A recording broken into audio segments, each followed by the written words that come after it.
My guy, my friend, my buddy. Oh, wow. All of that? Wow. Yeah, you know, this is my first time up here, man. So, you know, we gonna go here. I got some bones to pick with everybody before we. Exactly. Yeah, you trying to be funny. Yeah, you trying to be funny. But I'm gonna go ahead and talk about it. I seen DJ Envy in Houston smoking a hookah like an Instagram model. I had never seen anything like it before. I'm talking about.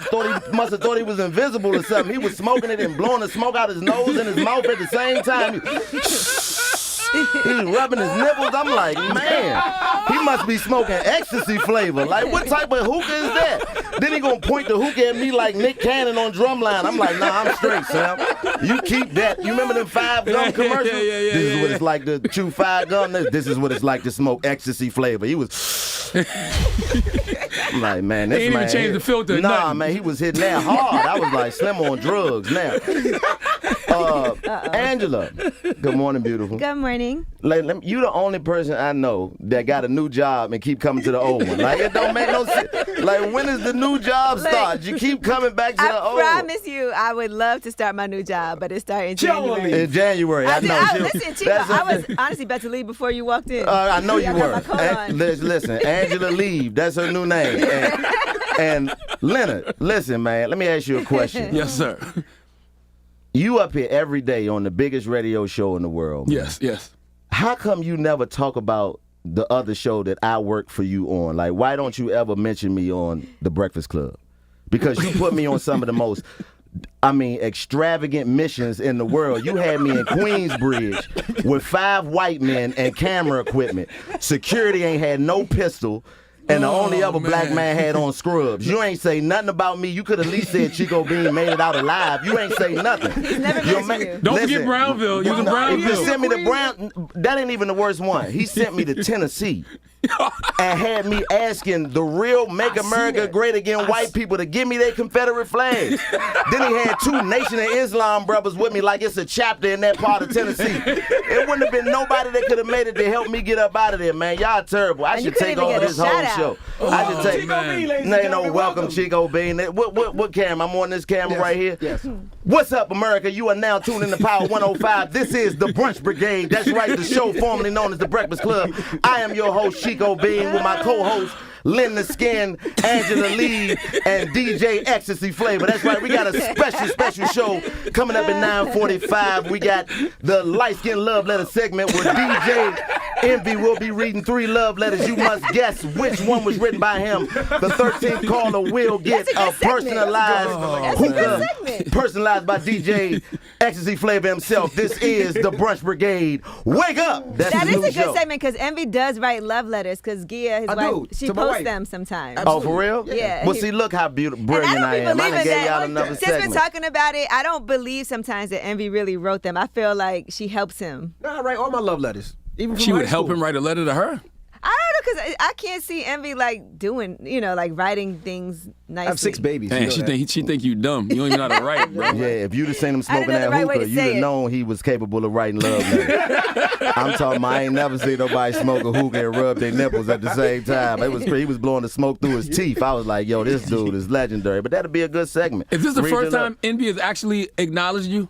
He's seen you? Well, no, he did acknowledge me in Houston. I seen him Okay, in Houston. okay. He Yeah, seen me in Houston. hookah. We was at the Turkey Leg Turkey Hut. Leg Hut. Okay. And I think the reason why he acknowledged me is because the owner of the Turkey Leg Hut is so aggressively hospitable. Yeah, He the yeah, most. yeah. Yeah. He go a bottle of 1942 and 3 kids to claim on your taxes. Don't say that. So I felt like if he didn't say something to me, shout out to Led, he would have said something to him about not saying something They to have me. a dress so. code there now. You see that? They should have a dress code. You think because so? I've been there on times where it's like, you looking like you in the strip club and it's a little much, I mean, I enjoyed it, but you got your kids, you don't want them to know what that is, so I feel them. But it's a business that, the line will be wrapped around the corner, so you think you got a line going down the street with people with thongs and their titties out and all that. You don't want Wow, people it's riding like down the that? street to Is see it? that. Be there. You bring people bring their families and everything. My kids went, so yeah, absolutely. Yeah, they ain't go I that get it, day you was understand smoking that hookah. I tell you that. They the judge you that day.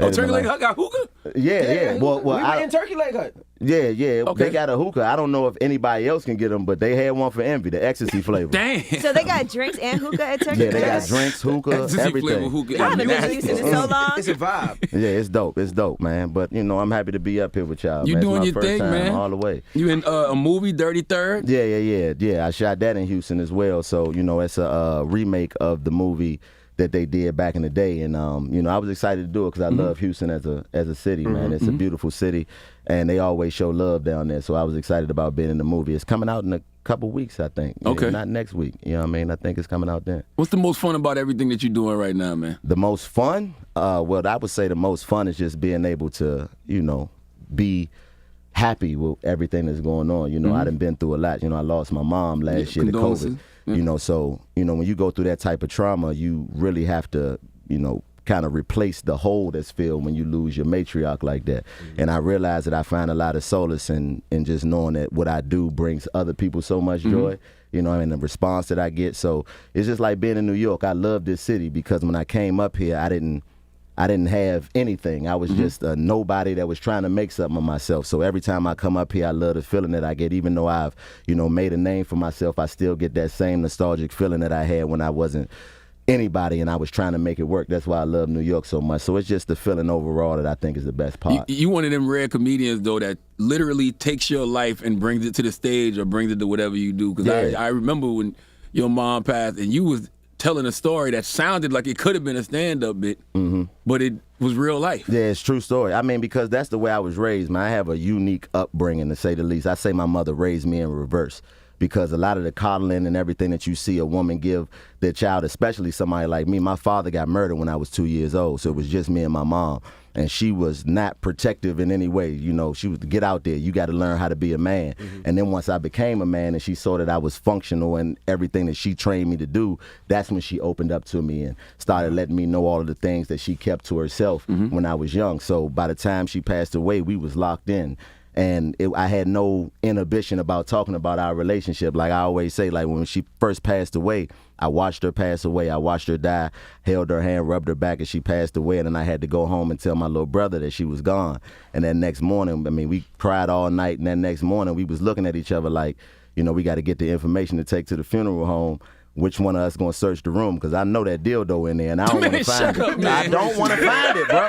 I know it's in there. I know my mama. It's in there. I swear to God. That's why I was like, bro, it's in there. I don't want to find it.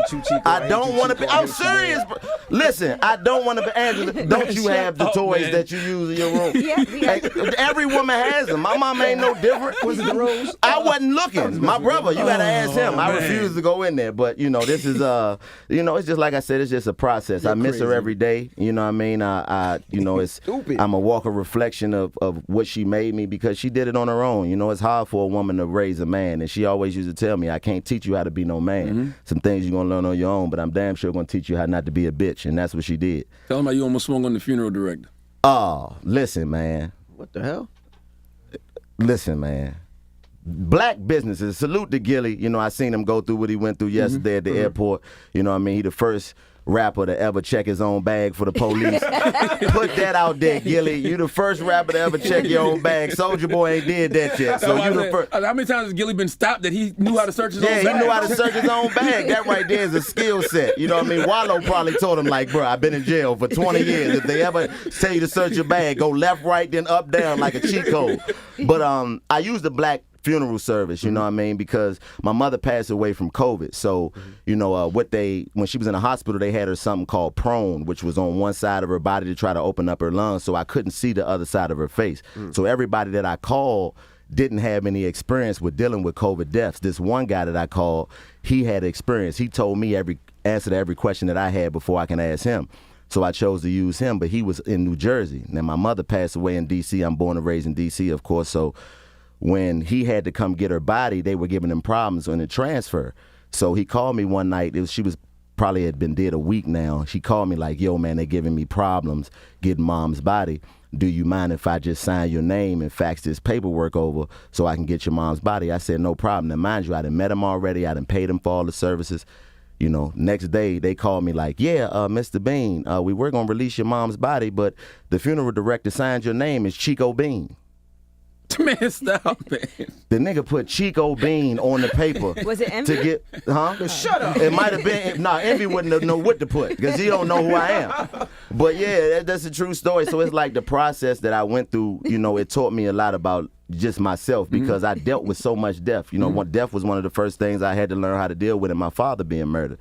So, and then my uncle got killed who was like my father. I've lost multiple people to violence growing up, and death was a part of my life. So I felt like I was prepared to deal with it whenever it came, but your mother's different. Like, it ripped a hole in me that I've been trying to fill ever since. But the process of going through planning a funeral and doing all of that shit changed me as a person. So I tell people all the time now that the book of my life with my mother in it has the end on it. I can't add no more chapters. So if you still have the luxury of having your mother on this plane, appreciate the fact that you can add chapters, because one day if the circle of life go the way it's supposed to go, then you're going to have to put the end on yours too. So, that's just how it goes. And didn't the director almost drop? No. He didn't almost. Now, this is an exclusive. I don't think I have even talked about that before. Oh, never mind. No. I don't mind. Like, okay. I'm not going to put him out there because, he actually did a good service. But it wasn't him either. The dude that was transferring my mother's body, me and my manager go to, view my mama's body to see before she goes up to New Jersey. And the dude who's taking her body out of the back of the van sees me and like, oh shit, go into Chico Bean mode, something Envy would never do. You know what I'm saying? Like he recognized me and acknowledged me and was like, oh shit. So he freak out and see me walking, and then he pull her out and then drop her body on the ground. Yeah, oh my goodness. So then he goes to try to pick her up again, and it drops her again. And then I say, man, I walk up to him. He's sweating. I'm talking, I ain't never seen nothing like this. I mean, he pouring sweat, just dripping sweat. And I'm like, bro, you okay? You straight? He was like, I'm just so nervous. I'm like, look, man, it's somebody that's really special to me in this bag, man. You gotta get yourself together. So, I calmed him down. We picked her up, put her back on the thing. My manager walked over and gave him some type of pep talk, like, nigga, if anything then fell off her in this goddamn bag, I'ma kill you. But the reason I was so calm in that manner is because it had took so long for her to get to that point. Now, mind you, if this would have happened the day that she died or the day after she died, I probably would have did something completely different in that parking lot.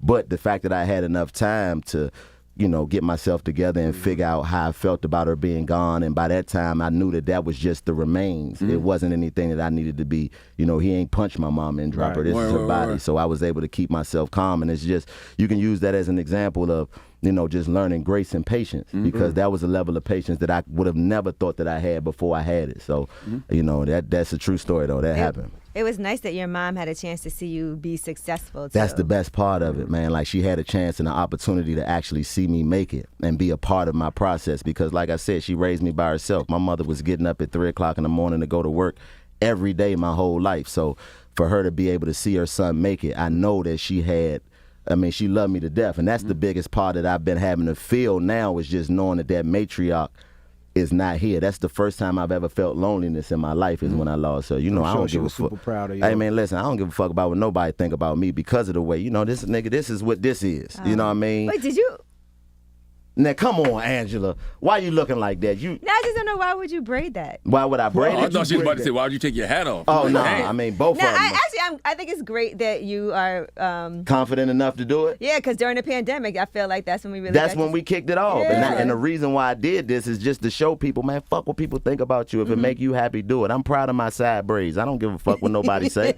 And the reason why I would braid it is just because I could. I think. For real, I think the reason why I'm, in the position that I'm in, as far as I'll just say the people that really are supporters of everything that I do, is because they see that it's genuine. Like, I don't care what anybody has to say about me. You're entitled to your opinion, but I'm entitled not to give a fuck about it, just like you're entitled to have it. So, this is just a part of who I am at this point. And just let it grow. And let it grow out. I'm talking about and it's 3 hairstyles I'm going to get before I cut it. I'm gonna get a Jerry curl. I'm gonna get the Frankie Lyman, What's Love Got. I mean the Why Do Fools Fall in Love and the Big Red from the Five Heartbeats. After that, then I'm cutting it off. For the Frankie Lyman, you probably gonna have to get like a little weave in the front. No. I'm just gonna do the swoop over. I got enough now. Yeah, I'm gonna get a little bang down all the way. You know, I appreciate y'all for helping me with hairstyles. That's nice. Y'all acting like y'all care. He did. I told you that yesterday. I got the PRP. Well, and I grew it out when I was doing the Highline Hairline during the pandemic. He came on there looking like the nigga from Lean On Me. Contrary to popular belief, I am the head nigga in charge. I was like, damn, Slim, you could remake that movie all the way. Oh man, now when we get the Chico Bean stand-up special, do you even want to do that right now? Nigga, you need to give me a stand-up special for all them specials you be making me shoot for you. Does he pay you well for that? Does he what? Pay you well for that. Say that one more time. Go to Brooklyn, Queens, Tennessee. Does he pay you well for that? Say, huh? Does he pay that you ain't me. Yeah, I was waiting on that. I'm not even gonna let you. Yeah, I don't think he pays me. I don't think he pays himself well for that. But that's probably a reason why he don't talk about it up here. You know what I mean? But we've been at Viacom for a while. That's Viacom. Yeah, right? I know. Yeah, but you know, we working on it. You know what I'm saying? Like we you know, of course we got the 85 South. Then we doing something special with that. But you know, a lot of the stuff that you know I've been doing is just I don't rush anything. I'm on my own clock, not nobody else's. So when it's time, it's time. But I'm working on it. You know, I got a couple of shows coming up. I'm excited about the Wilbur Theater in Boston. You know, I'm doing a run with the MGM, all the casinos. So I'm excited about that. Foxwoods Casino and all that. And so, you know, I'm prepared whenever it come. You know what I mean? Whenever it come, I'm just not going to rush it because everybody else says, you need this, you need that. Because you think about the game now. Now it's Netflix.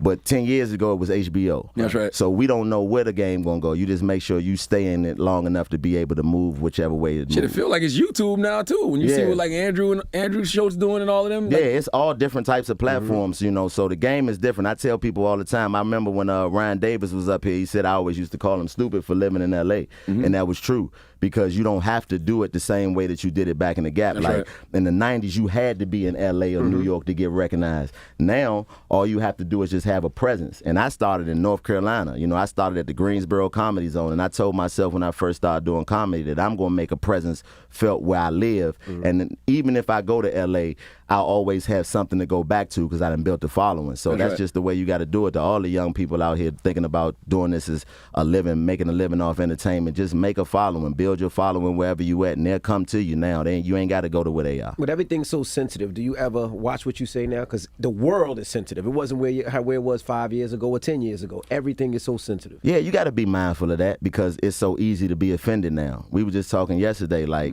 I was watching In Living Color. And that couldn't happen now. That couldn't be on TV now. But, you know, people were offended back then, but it just took longer for you to know that they were offended. And you had to put an effort in to be offended. You had to get up and make a picket sign and go to Tower Records or wherever they were shooting the show at and stand outside. It took effort. Now it doesn't take any effort to be offended. I think that's the reason why it's such a problem because all you got to do is take out your phone and say something and you can get millions of people to agree with you just from you saying something from the comfort of your couch. So you got to be careful of that, but at the same time, as long as you telling your truth, I don't care who get mad at my truth. That's on you. You know what I mean? Have you ever apologized for something?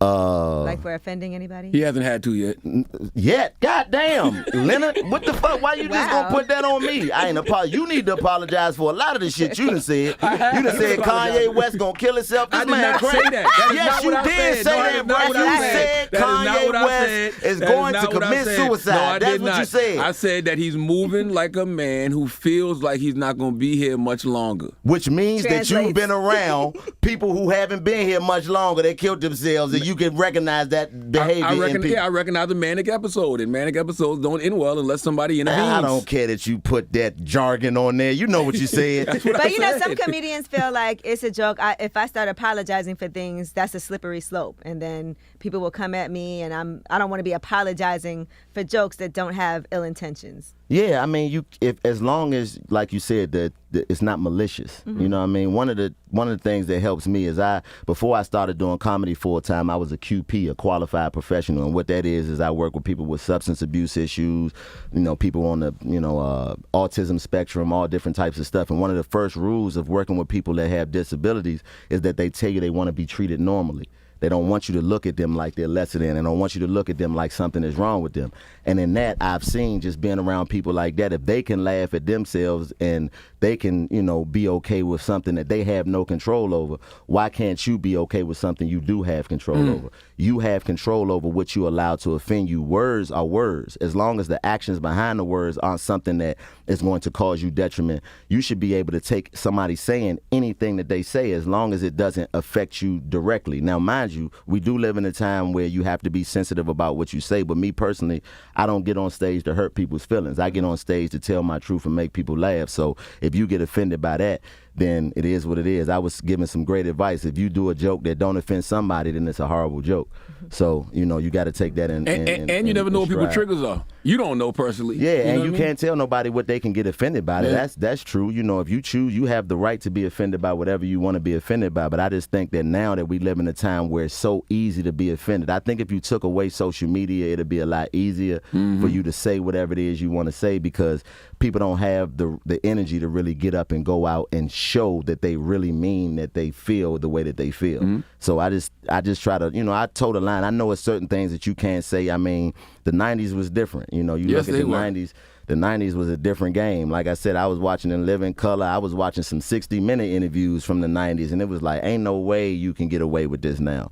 So, I mean, man, you know who the most ruthless interviewer was? Who? Barbara goddamn Walters. Barbara, yeah, all the way. Go watch old Barbara Walters interview. Oh, yeah, it was vicious. Go watch the sitcoms, not the sitcoms, the talk shows, Jenny Jones and Ricky Lake and the original Oprah and all that. But I'm glad I was raised in that era, because for me, I think that a lot of things, people complain about the way the world is now a lot. Like, man, it wasn't like this when I was growing up. I'm kind of, on both sides of the fence. There's certain things that I'm glad in use now that wasn't in use when I was little, and I'm also upset that there's certain things that can't be said and done. Like watching the old Jenny Jones and Jerry Springer, like I love that era just because you see the freedom of, what people just had the freedom to even get on TV and say. But, I also appreciate that, you have mental health talk now, like depression. There wasn't no depression when I was little. Hell, you know how depressed I would have been if I could have used depression to get out of school? Like, ain't no way. That's a great thing, because you think about it like I said, talking about my mom, it's so much that I realized as a man that I didn't understand as a young man. Like, for example, I love my mother to death, but I never had to be in a relationship with her. I don't know who she was in a relationship. That's just right. like I don't know who she was as a person having to raise 2 boys by herself. So if who she was before she was your parent. Or who she was, and I didn't find that out until she passed away, who she was before she was my mother. So when you think about that, it was so much that she was concealing and hiding from us, that if we had a outlet for as a family that we could have went and talked about mental health, it could have helped our situation tremendously, because now you have children who are being affected by this social media in ways that we never had to deal with. I went back to my alma mater, Winston-Salem State, and talked to the kids in my program that I graduated from, the communications program, and all of them was like, man, I just feel like I ain't moving fast enough. I'm like, how old are you? 18. And I understand it because they up against the phone. I only had to, see what was around me, who went to school with me, the success stories at the school. And you went to a HBC, it was 2, 3 niggas with money. Well, you went to Hampton, so it might be different for you. A lot of drugs was in Virginia at that time. It's a lot of money at Hampton. But, usually you only competing with what you see. But now they got to compete with everybody. They competing with their phone. Everybody's highlight reel. Everybody's highlight reel is in front of you. So now you feel like you are inadequate because you got to compete with that. So we didn't have to deal with that. So that creates a level of mental, you make you unstable in ways that we never had to deal with. So I appreciate that, those conversations are going on, but I do wish the world was a lot less sensitive. The thing about Chico, man, you hear Chico talk, you clearly can tell he's intelligent. I don't know if you talk about your educational background enough. Why should I? Just because. I don't think that's something that, you should hang your hat on, because I know a lot of people that went to school that's dummies. And I know a lot of people who never went to school that are brilliant. So I just think that that's something that you should utilize on your own. If somebody asks me, did I go to college or did I get an education? Of course, but I'm not going to hang my hat on that, because I feel like I'm shorting myself, because there's somebody who didn't have that level of education that you can learn from. That's real. I'm open. I'd say all the time, one of my mantras is I don't know nothing. So therefore, I'm always open to learning. I'm always open to having a conversation with somebody who can teach me something, no matter what I read out of a book. I think that's a problem with people now. You see all these people regurgitating information that they just read without doing any of the research or understanding or the life experience. So, school don't teach you that. Life teaches you life experience. So what was your major? Communications. Okay. Yeah, thank you, Envy. You being my friend now. That's what it is, man. You still tuned into the Brunch Brigade. I am your host, Chico Bean. Just in case you was wondering, that's right. Coming up, we have the next segment, When Does Angela Leave? That's right. We're going to have all of the callers come in. The 13th caller who guesses the date that she actually leaves will get a ticket to come see her work wherever she's going. That's right. This is the Brunch Brigade. Wake up. These are good segments off the cuff. But who instilled that in you early, though? Just to educate yourself, whether it was academically or through books or through life experience. Like who put that in you? Everybody. Like I said, my father was murdered, so I never had that relationship. But I've learned to look at the bright sides of death and the things that most people look at detriments in life. Like, for example, I never knew my father, but I also never had to live up to a standard for me. I never had to live up to what he wanted me to be. And I also never had to see him do anything that disappointed me or see him do anything that made me feel like, damn, man, why I got to use this as an example. So I was able to take influence from everybody because I didn't have to worry about my daddy coming up and saying, we don't like him. I saw you put a post up the other day that said a woman teaches you how to, I can't remember exactly what it was. That's from my man Jay Barnett. Right. Yeah. He basically was saying men need men to reaffirm them. A man teaches you what to believe. Yeah. So because I didn't have the man that created me there, as unfortunate as it was, I still was able to take influence from places that I'm sure I probably wouldn't have been able to or wouldn't have known because I would have been up under my daddy. So my uncles, all of my uncles, all of the people, up in the household, I lived with all my family. I was surrounded by everything. I had 2 uncles that was dope dealers. I had, 2 cousins that was like uncles and aunts that was on drugs. My mother, my Aunt Mary, my Uncle Ricky, who was the youngest, who I, gravitated towards, and that's where I got my musical influence from. But I come up from in a household where there was no gray area.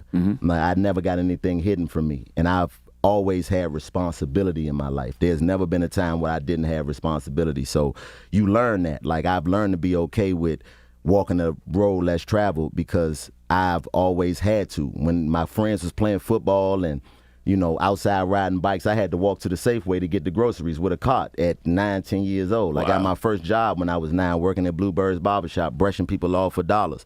So you learn in those experiences through life. When you walking down the street mad that you got to take care of responsibility, during those times you pick up how to be okay with things that you don't realize in that time, but when you become a man, it trained me. A lot of my friends, that I grew up with, are still in the same place, not because they have to be, just because they haven't learned how to be okay with moving outside of the box. For you growing up in D.C., did you pay attention to politics? No, not at all. Marion Barry is the greatest statesman of all time, like, to us, because of what he did for the community. Like, Marion Barry for D.C. is what I wish that all, inner cities had somebody like that worked in our favor. Like, he created the summer job program where everybody in the city from 12 to 18 were able to get a summer job. And that saved so many lives in the city because, D.C. was a very violent city growing up. And, of course, you still had people who fell victim to it, but us being able to go get those jobs kept a lot of us out of jail. And, one thing I say about D.C., which makes, in my opinion, the hardest city to grow up in when it comes to politics is, if you from where, Angela? Brooklyn. You from Brooklyn, Queens, and Moncks Corner, South Carolina. All of y'all send people to where I'm from to get things changed in your communities.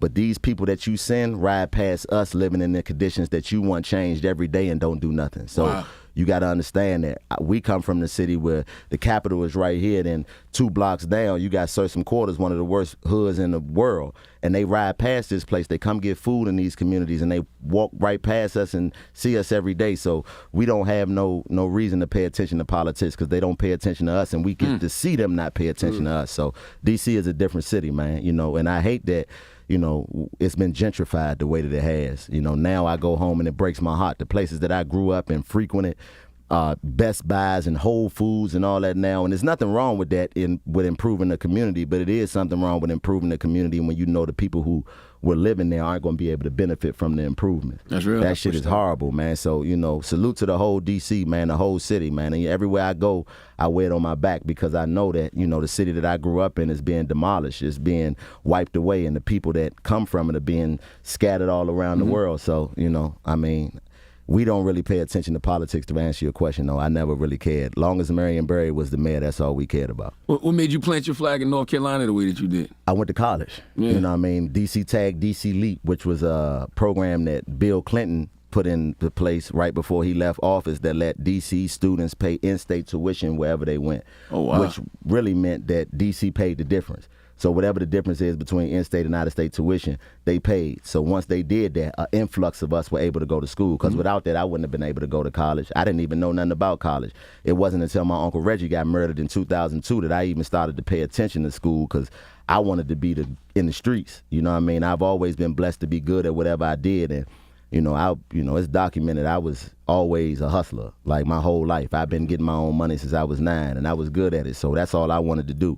But once I saw him get murdered, it changed my whole perspective because I knew he was 10 times tougher than I ever could be. Mm-hmm. So if that was his fate, I thought he was above it. You think certain people are invincible. They can't have certain things happen to them. So I thought he was above having, that be his fate. He had been to jail already and survived that, so I knew he was a warrior, a gladiator in that regard. But once I saw him get killed and once I watched him pass away, it was like, you know what, man, if this is his fate, then I know I'm going to jail or to the graveyard a whole lot quicker than if I go to school.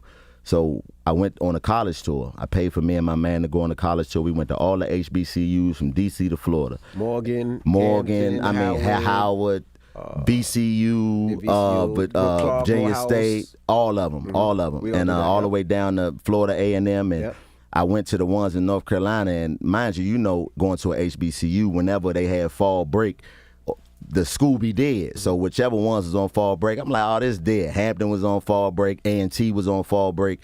Then I went to Winston-Salem State and saw 20 girls before I saw one dude. I was like, nigga, this ain't that bad. I'm coming down here. And then we went to Morehouse, and I liked Morehouse, but then I found out it was an all-dudes school, but not knowing that Spelman was right there. Right. They didn't tell us that. They were just like, this is all-boys school. They came out dressed like Braxton Hartnebrig. I was like, nah, I'm straight. I'm going with the 20 girls at. But, I went to Winston-Salem State for that, to go to school. And I thought I was a man before I went to North Carolina, but I became a man in North Carolina. That's real. Like I learned how to be a man because that was the first time I didn't have, anybody in close proximity that I can lean on when things got rough and times got hard. I thought I knew how to move as a man, but I always had the luxury of going back to Wanda House. And that's something that a lot of men don't realize. You think you hustling and you think you moving around, but you really just still depending on your mama. You just doing it a little bit less than your partner might be doing it, or the environment might allow you to. But the reality is, if you can go home to mama house, you got somewhere to go. But when you separate and it's 5 hours away, then you can't just go and get a meal and go and get your clothes washed. What you gonna do? And it's things as simple as that is what I realized made me a man. So once I decided to become a comedian, I stayed because I knew going home wouldn't have been the best decision for me. Does not having that now make you feel like less grounded? No, not at all, because I've been trained. I know how to do it now. I'm domestic. That's one of the reasons why I don't need no girlfriend or need no woman to do nothing for me, because the women in my life taught me how to be self-sufficient in those ways, not to depend on anybody. Now, of course, the thing that I miss the most is being able to get those phone calls and just the check-ins and all of that. But as far as the things that I need to do for me, I'm good. I've already got that training. Word.